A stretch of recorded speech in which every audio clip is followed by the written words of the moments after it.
right, hi everybody, this is Mark. And I'm Jonathan. And welcome to the Game-A-Palooza show. Game-A-Palooza. Well, what does that mean? Well, game, as in game. Palooza was a term in the 80s for festival or big to-do or whoopee. It's not a popular term anymore, but we thought we'd bring it back. So kind of doing something a little different here, Game-A-Palooza. Anyway, this show is about a father and a son, father-son, and we're going to be giving you our opinions and on board games and video games that we like, that we enjoy playing. They might not necessarily be the best games ever made, but we enjoy them.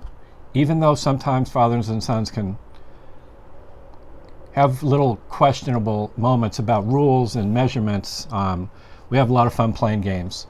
So the one thing that we want to promote in each episode is these episodes going to be thematic. So this is our premiere introduction episode, but we'll be doing themes such as pirate theme, where we'll be doing pirate video game and board games. We'll do sports, zombies. One of the ones I'm looking forward to is our Western and redneck episode, which apologize if you're a redneck. There are some good redneck board games, so we're looking forward to that one.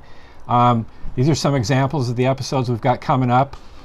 As you can see, we've got a whole season planned. We hope you stay tuned and invite people to our show. Jonathan, do you have any comments about what we're going to do? No? I'm interested in what the destination one is. What is the destination? If you can see that one, that's one of my favorite title slides. You're going to have to think about it, but it's pretty genius if you ask me. Anyway, so we're going to do something, again, a little different. We're going to communicate our opinions using emojis instead of using, what's that? Spelled emojis wrong. Spelled emojis wrong. Well, I'll fix that in post. So we'll be using emojis to communicate our opinions. I mean, 8.5 from a guy you don't know and a 8.9 from a 13-year-old. What does that mean to anybody? So what we're going to do is we're going to use emojis to symbolize we like it, kind of how we feel about it, which I think communicates in a short time what we want to present to you.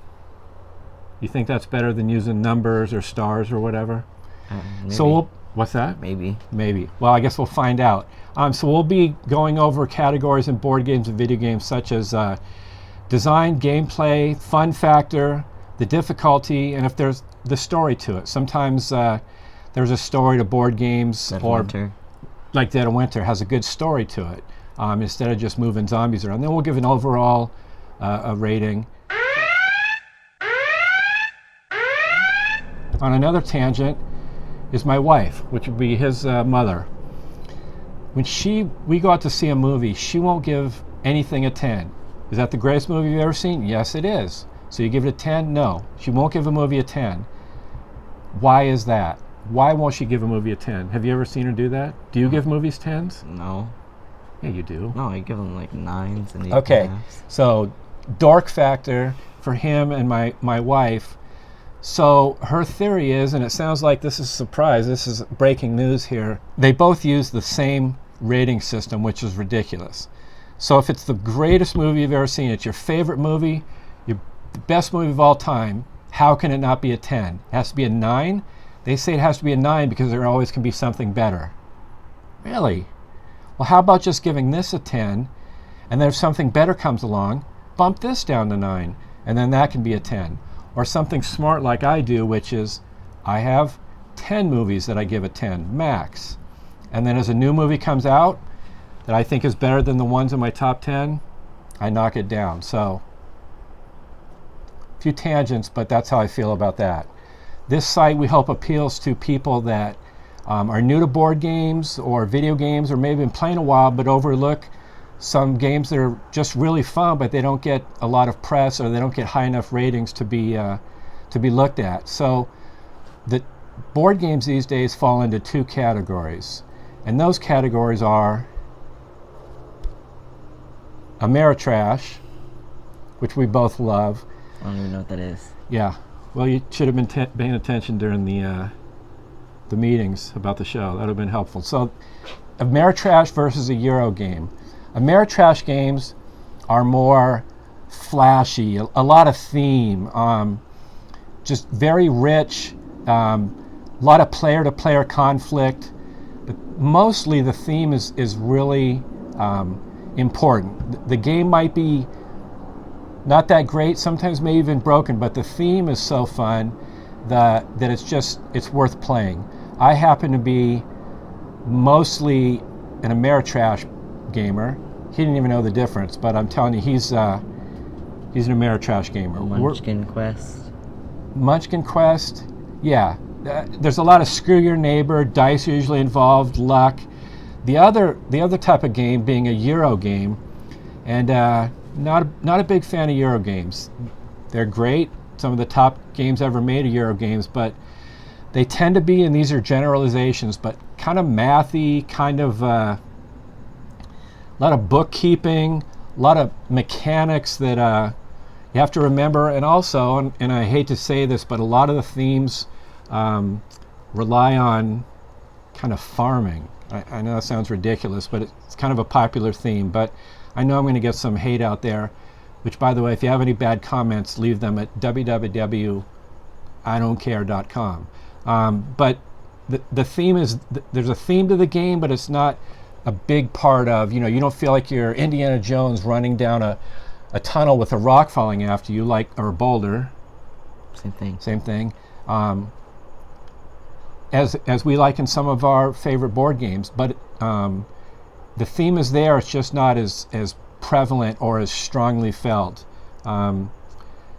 Most players in most Euro games, the players are still in the game till the very end, and then the game ends on some mechanic or trigger, and then everyone goes and kind of does the math on their little sheet and counts up how many whatevers they have, and then there's a winner. In a Ameritrash game, you can be out whenever the game wants you to be out.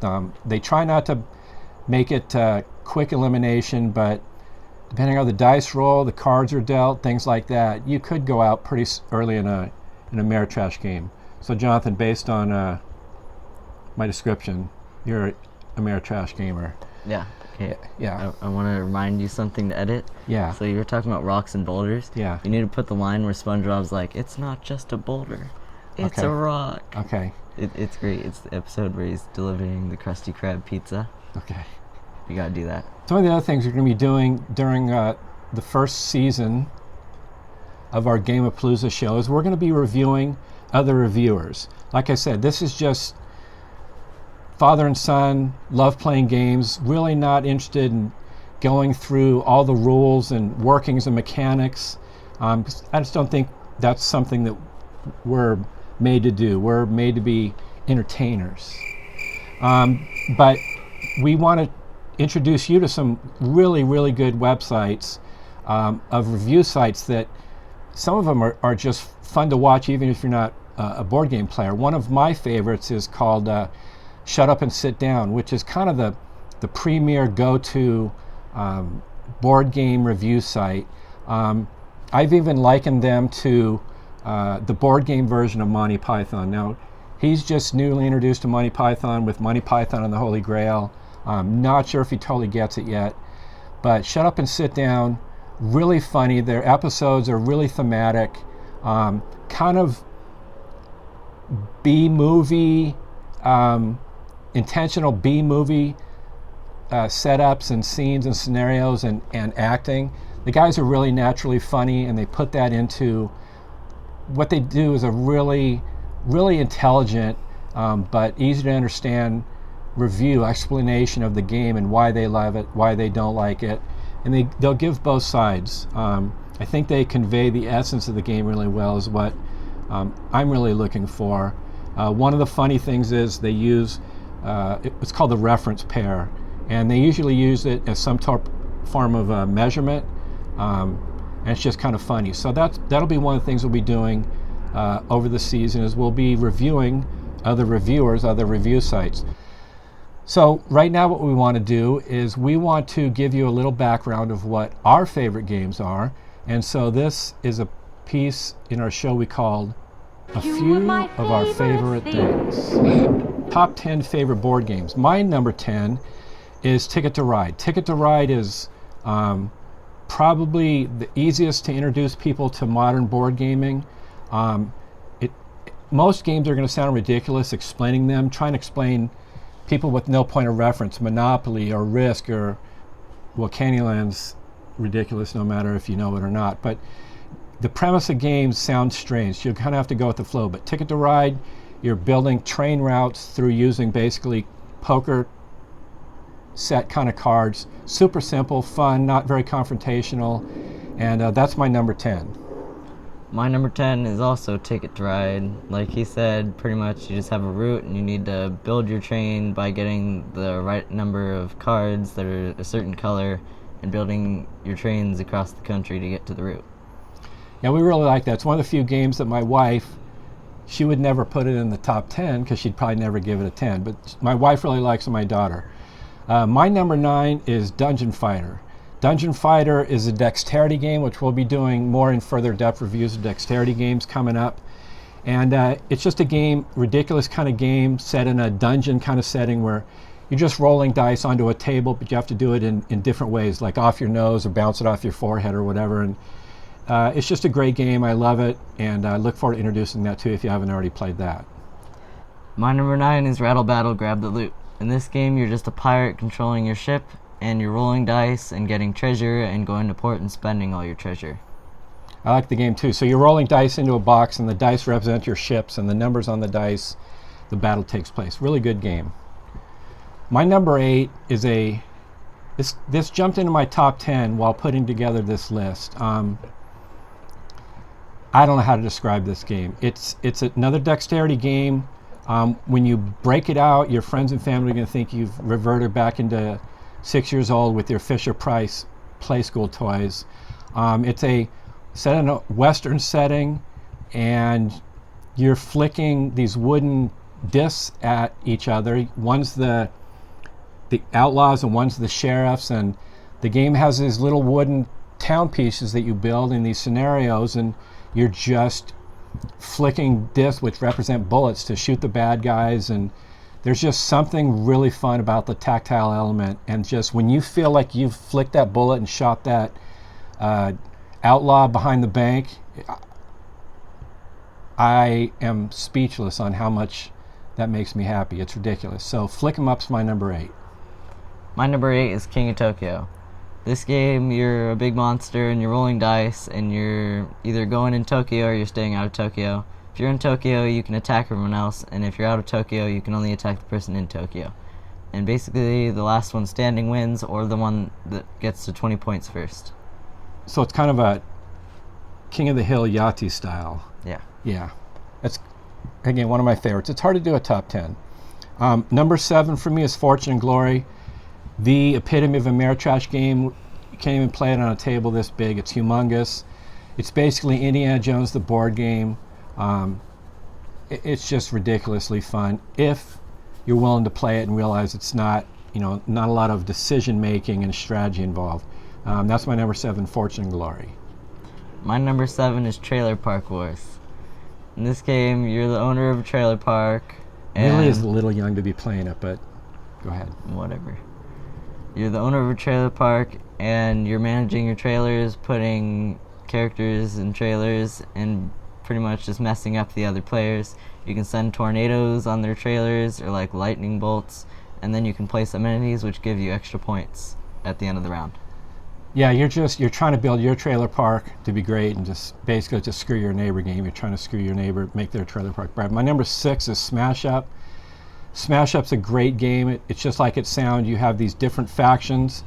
They just came out with an expansion, which, if you're new into board gaming, expansions. That's the way they get your money. They get you a kind of game. They're like, oh look, here's some more to it. Anyway, the newest expansion is called Cease and Desist, and the joke on it is the 4 new factions in the game are really close to being legally infringing on the intellectual property. So there's a Star Wars one, and Star Trek, and Game of Thrones, and Transformers. I don't know if it's Transformers. Something like that. So what you do is you have these different factions. So you might have zombie princesses, or pirate Star Wars guys, or nerd athletes, and you mix these cards together, and the different attributes of the cards of the factions kind of do different things in the game. And what you're trying to do is play your team against the other team, and usually there's 3 players is best, and it's just super fun. There's a lot of thinking to it. It's not the easiest game to play, but it's just fun to have the different combinations that you're putting together with the cards and the factions. So that's my number 6 smash up. I think the more players is better. Yeah, it takes a little long, and the way it's set up on the table isn't the easiest. You've got, if there's 4 people, probably 2 people are going to be reading some of the cards upside down. So it's not perfect, but it's really fun. My number 6 is Dixit. In this game, you just have really big cards with really pretty art on them. And if it's your turn, then you say a word that relates to your card. And then all the other players put their card face down. And pretty much people vote on who they think the player's card was.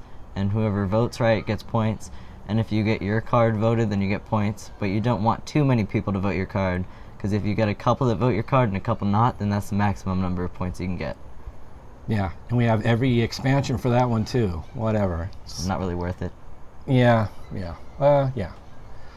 My number 5 is Kingsburg. Kingsburg is I like dice games. When I play games, I play for fun. He plays to win. Even when it's a cooperative game, he plays to win. He doesn't really understand. He just entered 8th grade, still not too good with the word cooperative.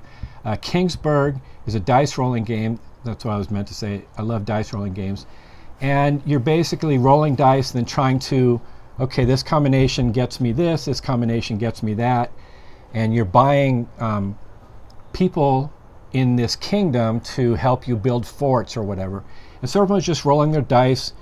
Like I said, it's called a dice placement game. And you're placing them different places on the board, trying to buy people that help you build your kingdom. And it's got some strategy, but it's also really easy for a newcomer to pick up, and I love the way it looks. That's Kingsburg. My number 5 is Posthuman. We haven't really played this game in a while, so I might not remember it as well as I used to, but in this game, you're just a human, and it's basically the apocalypse without zombies. They're mutants. And you're traveling around the board, which you each have your own separate board that you build along the game. And the first time you're probably just going to move, and then if you find a city, then you can search there, but you're probably going to encounter a mutant. And the first one to get to the end, which is like the safe zone, or you can both get there, wins. But the other player, if they get too many mutant scars, then they can turn into a mutant and start playing against you. So it's asymmetrical, which means we're kind of doing our own thing at the same time, completely different. It's cooperative, meaning we're trying to get to the end. It's kind of cooperative. It's kind of cooperative. Someone still wins. Or it can be, like you said, if one player gets too many scars or wounds, that player turns into a mutant.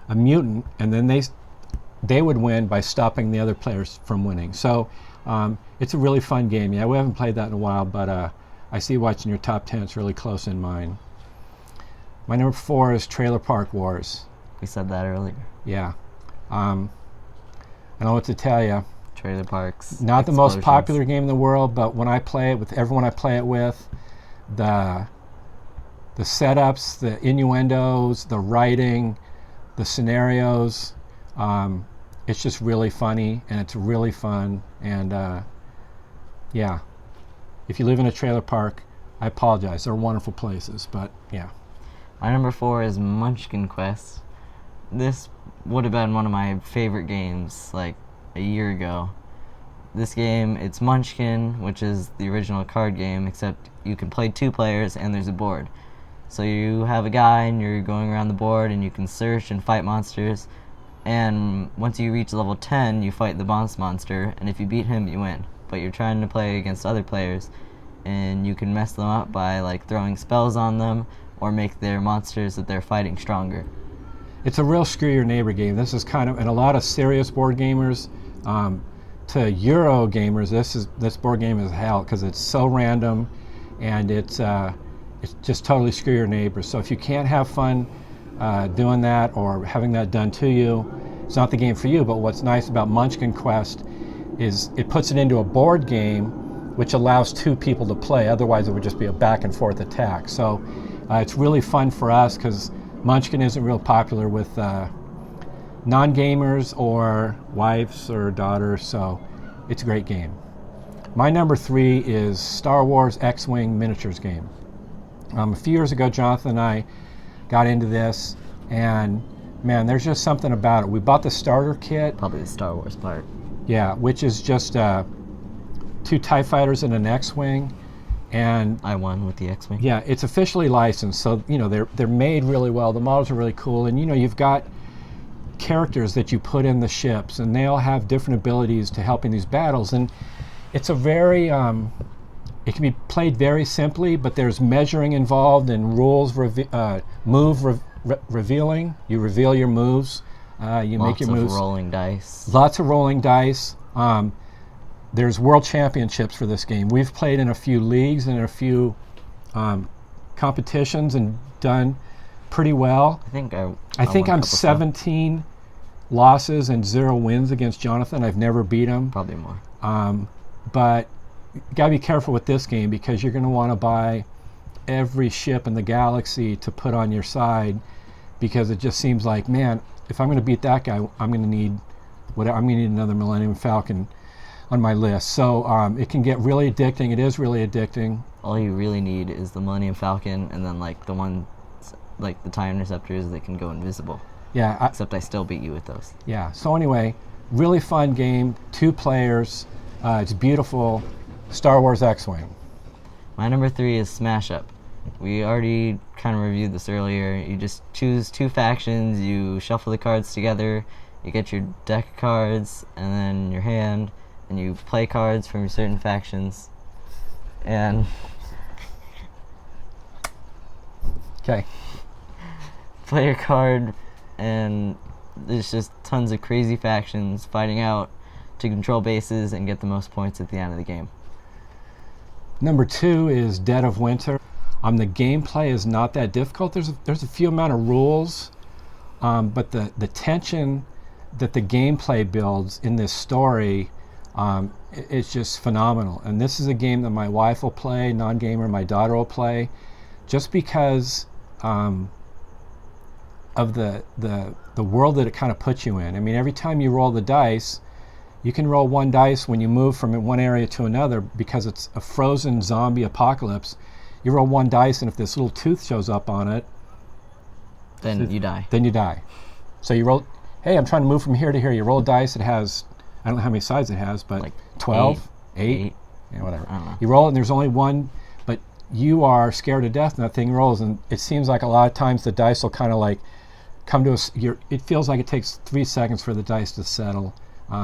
Because your character, and there are these little personal characters that you have, and you feel like that's you, and so when they just bite it like that, it's heartbreaking. So another fun thing about this game is it's cooperative, so you're all trying to stand off the zombies, or there's all these different scenarios that you get to pick to play, but there's also a card that can be put in the deck that someone may have the opportunity to be A traitor. a traitor, and no one knows who the traitor is. But when you're collecting items that you need to win the game, and the other player isn't doing what it seems like they should be, it seems like they're the traitor. So everyone starts accusing them of being the traitor, but then they might not be the traitor, and they don't like the way you're making decisions. So Or they might be acting that way because they're trying to complete their secret objective you have. Yeah. Every player has a secret objective. They could be like, get 1 card from each location by the end of the game.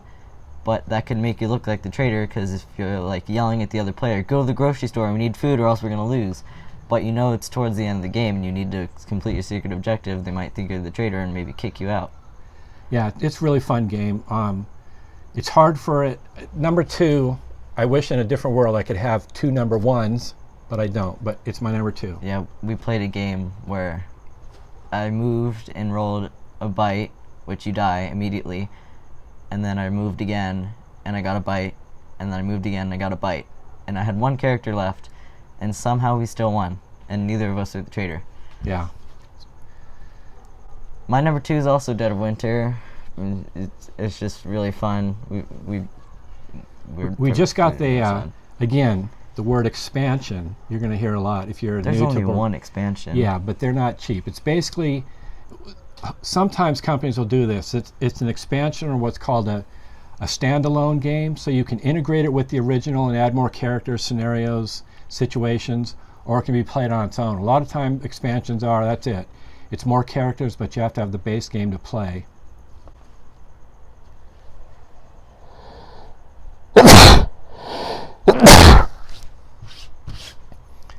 My number one is Pandemic. Pandemic, yeah, he doesn't Terrible. like Pandemic. Hey, it's not terrible. To me it is. Yeah. Pandemic is a cooperative game. One of the top, most popular board games of all time based on Board Game Geek, which is a rating site that people can vote on what games they like, popularity, and just a history of, I think, 10,000 board games. Anyway, it's in the top 10, and it's just a great game. And again, the premise sounds strange, but you're trying to stop this pandemic, this diseases from breaking out. And so you've got cards, and you try and put your people here to take this out, this disease out of here, and then more cards, and you want to stop things from outbreaking. And just the mechanics of it, the person, I think it's Matt Leacock that, excuse me if I'm wrong, that designed the game, just really, really, you can show this to people and understand, okay, these are modern board games. Play this. Oh, I see. Okay, yeah, there's a lot of thinking and genius in winning some of these games. It's not just move, roll, get $1,000, yay, type of stuff. So Pandemic is my number one, probably my wife's number one. Again, he's not good at cooperative games, so not a big fan of that. My number one is the best game in the world, Sheriff of Nottingham. This game, you're either the sheriff or you're just a regular guy, and you switch between them each turn. And if you're just a normal guy, then you gotta put stuff in your bag and give it to the sheriff, and you gotta keep a straight face and tell them what it is and how many of them you have in it. You can lie about what you have in your bag. Bluff. Same thing. But if the sheriff catches you and decides to open your bag and you were bluffing, then he owes you coin, or no, other way around. You owe him coins because he caught you stealing. But if you're telling the truth, then he'll owe you coins. And there's also contraband, which you can't say you have in your bag. But if the sheriff catches you with contraband, you'll owe him even more coins. So what you're trying to do is smuggle goods into Nottingham, but they got to get past the sheriff first. So it's just a great bluffing game. We've played with people who fought tooth and nail to not go to a board game night and play, and they've in the same game with 8-year-old kids, and everyone just has just as much fun and just as good a chance of winning. Really fun game. Well, they don't have the same chance of winning when they're playing against me. Yeah, he's in our board game kind of groups, he's never lost. Alright, thanks for watching our first episode of the Game-A-Palooza show. In the next video, we'll be covering our top 10 favorite video games. Like and subscribe to our YouTube channel, and like our Facebook page. Thanks for watching. That's just a stupid boulder! It's not just a boulder. It's a rock. A rock. A rock.